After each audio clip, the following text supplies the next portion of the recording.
Hello friends, welcome back to my YouTube channel Jobs Info Media.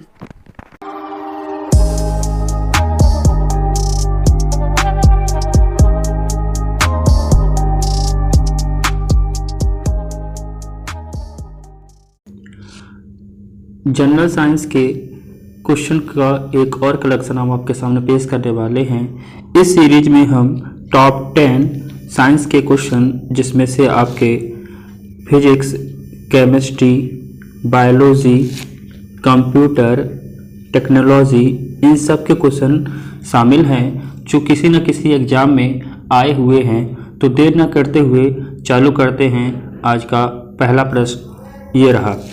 दो या दो से अधिक पदार्थों का एक समांग मिश्रण होता है।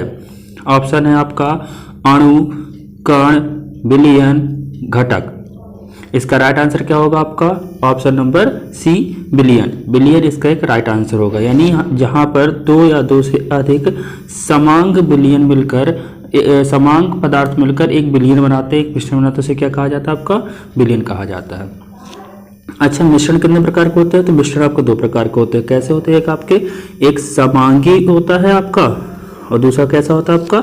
विषमांगी होता है आपका। ठीक है, दो प्रकार के। समांगी किसे कहते हैं? जिसमें सभी पदार्थों को जो अणु होते हैं वह एक समान होते हैं, उन्हें समांगी मिश्रण कहा जाएगा आपका। यदि आपके क्या हो, आपके जो पदार्थों के मिश्रण होते हैं वह कैसे हो, आपके अलग अलग, उसे विषमांगी मिश्रण कहा जाएगा आपका। नेक्स्ट प्रश्न कर सकते हैं आपका। पौधों को 5 समूहों में बांटा जाता है, इसमें से कौन सा एक नहीं है? ऑप्शन है आपके टेरिडोफाइटा, ब्रायोफाइटा, प्रोटोकॉर्डेटा, जिम्नोस्पर्म। तो इसका राइट आंसर होगा आपका ऑप्शन नंबर सी, आपका प्रोटोकॉर्डेटा। यह आपका पौधों का एक जगत नहीं है, जबकि टेरिडोफाइटा, ब्रायोफाइटा और जिम्नोस्पर्म यह क्या है? आपके पौधों के 5 समूहों में शामिल होते हैं। चलिए इससे जुड़े फैक्ट को देखते हैं आपका। तो आपको पौधों को 5 समूहों में वर्गीकृत किया जाता है, जिसमें आपका क्या है? आपका थैलोफाइटा है, आपका ब्रायोफाइटा है, आपका टेरिडोफाइटा है, आपका जिम्नोस्पर्म है आपका, और एंजियोस्पर्म है आपका। चलिए इस पर थोड़ा नजर देखते हैं है क्या क्या आपका। जो थैलोफाइटा होता है, इनका शरीर कैसा होता है? जड़, तना, पत्तियों में विभाजित नहीं रहता है। यानी जो थैलोफाइट प्लांट होते हैं उसमें क्या होता है? उनका संपूर्ण शरीर एक किस थैलेनुमा होता है आपका। उसमें जड़ नहीं होता है, उसमें तना नहीं होता, पत्ती नहीं होती है, लेकिन ये थैलमस के रूप में होते हैं। यानी एक आपका इस आकार के फॉर्म में पाए जाते हैं आपका, इसलिए इन्हें थैलोफाइटा कहा जाता है। जबकि ब्रायोफाइटा पौधों के बारे में बात करेंगे तो इस वर्ग के पौधों को पादप वर्ग का उभयचर कहा जाता है। यानी ब्रायोफाइटा क्या होते हैं? आपका यह उभयचर पौधे कहलाते हैं, अर्थात यह इंसेक्ट और सनलाइट से भी अपना भोजन बनाते हैं आपका। जबकि आपका टेरिडोफाइटा है आपका, इस वर्ग के पौधों का शरीर 3 भागों में डिवाइड होता है। कौन कौन सा? आपका जड़ में रहता है, तना में रहता है, पत्ती में रहता है आपका। चलिए आगे देखते हैं आपका। जिम्नोस्पर्म है आपका, इसके मोस्ट एग्जाम्पल्स आपसे पूछे जाते हैं, जैसे आपका पाइनस होता है, साइकस होता है, फर्न होता है, जिसके एग्जाम्पल है पेपर में आपका एग्जाम्पल ही आते हैं, जिससे पूछा जाता है साइकस किस वर्ग में रखा गया है। एंजियोस्पर्म जैसे बात करते हैं, जैसे सनफ्लावर होता है, आपके वेजिटेबल्स आ जाते हैं, लकड़ी वाले पौधे आ जाते हैं, ये सब आपके किस में आते हैं? एंजियोस्पर्म प्लांट के अंतर्गत आते हैं आपको। आई होप आपको समझ में आया होगा। हम आगे बढ़ते हैं अगले प्रश्न की ओर। हमारा अगला प्रश्न है आज है आपका, यहाँ मीन माता होना चाहिए। यहाँ पे मीन माता कन्वेंशन को किस भारी धातु के उत्सर्जन पर ध्यान दिलाने के लिए 2013 में जापान में आयोजित किया गया था। यानी जापान में एक सम्मेलन हुआ था, जिसका नाम क्या रखा गया था? आपका मीन माता कन्वेंशन रखा गया था आपका। तो मीन माता जो कन्वेंशन है आपका, किस धातु के उत्सर्जन के कारण किया गया था आपका? तो इसका ऑप्शन है आपका पारा, जस्ता, निकल, कोबाल्ट। इसका राइट आंसर होगा आपका ऑप्शन नंबर 1, पारा। ठीक है, इसको आप आसानी से याद कर सकते हैं कि पारा जो होता है, पारा का सिंबल क्या होता है आपका? Hg। इसको मरकरी के नाम से भी जाना जाता है आपका। ठीक है, जस्ता जो होता है, जस्ता को क्या बोला जाता है? जिंक। निकल को क्या बोलते हैं हम लोग? Ni से रिप्रेजेंट किया जाता है। जबकि कोबाल्ट जो है, कोबाल्ट को हम लोग क्या C और O से रिप्रेजेंट करते हैं। ठीक है, चलिए आगे बढ़ते हैं अगले प्रश्न की ओर। पेनिसिलिन की खोज किसने की थी? ऑप्शन है आपका Louis Pasteur, Charles Darwin, Alexander Fleming और ग्रेगर मेंडल है आपके। तो इसका राइट आंसर होगा आपका option number C, Alexander Fleming ने क्या किया था आपका, पेनिसिलिन की खोज की थी आपकी। अच्छा, लुईस पास्चर ने क्या किया था, लुईस पास्चर ने आपके जीवाणु के बारे में सबसे पहले बताया था, इसलिए इनको क्या कहा जाता है, जीवाणु विज्ञान का जनक माना जाता है आपका। चार्ल्स डार्विन ने क्या किया था, तो चार्ल्स डार्विन ने आपको बताया था कि आपकी जीवन की उपार्जित लक्षणों की वंशागति के बारे में बताया था आपका। जबकि ग्रेगर जॉन मेंडल ने क्या किया था आपका, तो ग्रेगर जॉन मेंडल ने आनुवांशिकता के नियम के बारे में बताया था। और यह भी पूछा जाता है कि ग्रेगर जॉन मेंडल ने आनुवांशिकता के नियम को बताने के लिए किस पौधे का चुनाव किया था, तो उन्होंने किसका किया था आपका, मटर के पौधे का चुनाव किया था। उन्होंने मटर पर प्रयोग करके बताया था कि आपके जो लक्षण होते हैं एक पीढ़ी से दूसरी पीढ़ी में क्या करते हैं, वंशागति करते हैं आपका। अगले प्रश्न को चलते हैं आपका, सहसंयोजक बंध दो परमाणुओं के बीच इलेक्ट्रॉनों की साझेदारी के परिणाम स्वरूप निर्मित होते हैं ताकि दोनों पूरी तरह से भरे हुए कोषों से प्राप्त करते हैं। अर्थात यहाँ पूछा जा रहा है कि जो सहसंयोजक बंध होते हैं उन सहसंयोजक बंध में जो इलेक्ट्रॉनों की साझेदारी होती है वह कहाँ से होती है आपका। ऑप्शन है आपके बाह्यतम कोष से, उचित इस कोष से, सबसे आंतरिक कोष से या केंद्रीय भाग से होता है आपका। तो इसका राइट आंसर होगा आपका ऑप्शन नंबर 1, यानी कि आपके किसी भी परमाणु का जो बाहरी कोष होता है, बाहरी कोष में जो इलेक्ट्रॉन पाए जाते हैं वही क्या करते हैं, बंध बनाने में भाग लेते हैं। अच्छा, बात करते हैं सहसंयोजक बंध क्या होता है आपका।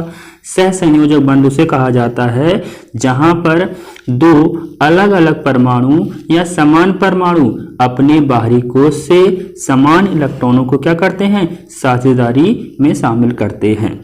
चलिए आगे बढ़ते हैं आपका। देखिए यहाँ दिया गया आपका सहसंयोजक बंध दो परमाणुओं के बीच इलेक्ट्रॉनों की साझेदारी के परिणाम स्वरूप निर्मित होते हैं ताकि दोनों पूरी तरह से भरे हुए बाह्यतम कोष को प्राप्त कर सके।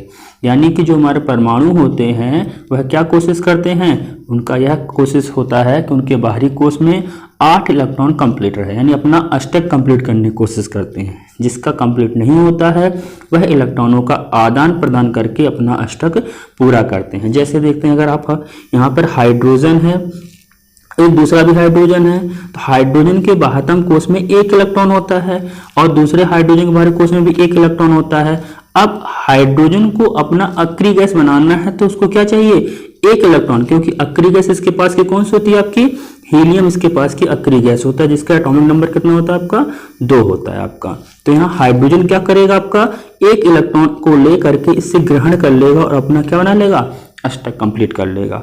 उसी प्रकार से जे हाइड्रोजन क्या करेगा, इससे भी 1 इलेक्ट्रॉन लेकर क्या करेगा आपका, अपना अष्टक पूरा कर लेगा।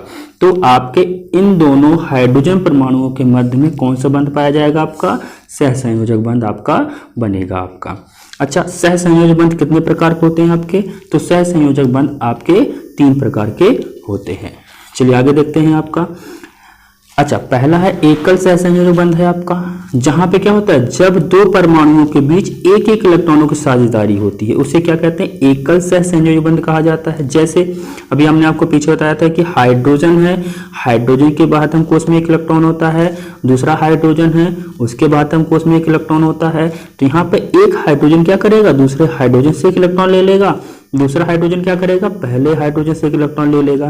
तो आप यहाँ क्या देख रहे हैं कि 1-1 इलेक्ट्रॉनों की साझेदारी हो रही है, अतः हाइड्रोजन और हाइड्रोजन के मध्य जो बंध आएगा वह एकल बंध आएगा आपका। आई होप आपको यह समझ में आ गया होगा। आगे बढ़ते हैं आपका। द्विक संयोजक बंध किसे कहा जाता है, यानी जब 2 परमाणुओं के बीच में 2-2 इलेक्ट्रॉनों की साझेदारी होती है तो उसके फलस्वरूप जो बंध बनेगा उसे द्विक सहसंयोजक बंध यानी डबल बॉन्ड कोऑर्डिनेशन बॉन्ड बोला जाता है आपका। चलिए इसको एग्जाम्पल के थ्रू समझते हैं। जैसे हमारा ऑक्सीजन है, ऑक्सीजन के 2 हम परमाणु लेते हैं, तो ऑक्सीजन के एक परमाणु के बाहरी कोष में कितने इलेक्ट्रॉन पाए जाते हैं आपके, तो आपको पता होगा 6 इलेक्ट्रॉन पाए जाते हैं। कितने पाए जाते हैं आपके, 6 इलेक्ट्रॉन पाए जाते हैं आपके, ठीक है। इसी प्रकार से दूसरे में कितने इलेक्ट्रॉन पाए जाएंगे आपके, 6 इलेक्ट्रॉन पाए जाएंगे आपके, ठीक है। अब अगर आप देखोगे कि इस ऑक्सीजन को, यानी ऑक्सीजन नंबर 1, ऑक्सीजन नंबर 2, अगर ऑक्सीजन नंबर 1 की बात करेंगे, इसको अपना अष्टक पूरा करने के लिए कितने इलेक्ट्रॉन चाहिए, तो इसको कितने चाहिए आपके 2 इलेक्ट्रॉन चाहिए, तो जो आपको सेकंड वाले से ले लेगा आपका। अच्छा, सेकंड वाले को कितना अपना अष्टक पूरा करने के लिए चाहिए, उसको भी 2 चाहिए, तो भी क्या करेगा, इसे से 2 इलेक्ट्रॉन ग्रहण कर लेगा। इस प्रकार दोनों ऑक्सीजन को क्या किया उन्होंने, 2-2 इलेक्ट्रॉनों की साझेदारी की, इसलिए आप हमेशा देखेंगे ऑक्सीजन डबल बॉन्ड ऑक्सीजन लिखा जाता है, यानी कि जो ऑक्सीजन होता है दूसरे ऑक्सीजन परमाणु के साथ डबल बॉन्ड के फॉर्म में जुड़ा रहता है, इसलिए इसे क्या कहते हैं, द्विसहसंयोजक बंध बोला जाता है आपका। चलिए आगे देखते हैं आपका त्रिसंयोजक बंध किसे कहा जाएगा, जब 2 परमाणु 3-3 इलेक्ट्रॉनों की साझेदारी के फलस्वरूप जो बंध बनाते हैं उसको क्या कहा जाता है, त्रिक सहसंयोजक बंध बोला जाता है, यानी ट्रिपल बॉन्ड बोला जाता है आपका। इसमें एग्जांपल में समझते हैं, जैसे आपका नाइट्रोजन है, आपका एक नाइट्रोजन परमाणु और ले लीजिए आप लोग, तो नाइट्रोजन के बाहरी कोश में कितने होते हैं आपके, 5 इलेक्ट्रॉन पाए जाते हैं। कितने पाए जाते हैं आपके, 5 पाए जाते हैं आपके। उसी प्रकार से दूसरे में कितने पाए जाएंगे आपके, 5 पाए जाएंगे आपके, ठीक है। तो अगर देखोगे तो इस फर्स्ट नाइट्रोजन जो है और जो सेकंड नाइट्रोजन है, अगर फर्स्ट नाइट्रोजन को अपना अष्टक पूरा करना तो उसको कितने इलेक्ट्रॉन की आवश्यकता पड़ेगी आपकी, 3 इलेक्ट्रॉन की आवश्यकता पड़ेगी। जबकि जो सेकंड वाला है उसको भी कितनी जरूरत पड़ेगी, 3 की जरूरत पड़ेगी। इस प्रकार इन्होंने क्या किया, आपस में 3-3 इलेक्ट्रॉनों की साझेदारी की, जिसके फलस्वरूप क्या हुआ आपका, इनके मध्य कैसा बंध पाया जाएगा, ट्रिपल बंध पाया जाएगा। वो भी कैसा होगा आपका, सहसंयोजक बंध होगा। आई होप आपको यह सहसंयोजक बंध अच्छे से समझ में आ गया होगा। हम बढ़ते हैं अगले प्रश्न की ओर। हमारा अगला प्रश्न है कि मैग्नीशियम के लिए प्रयुक्त प्रतीक क्या है आपका, यानी आपको यहाँ बताना है कि मैग्नीशियम का प्रतीक क्या है आपका। ऑप्शन है आपका MO, MA, MN, MG।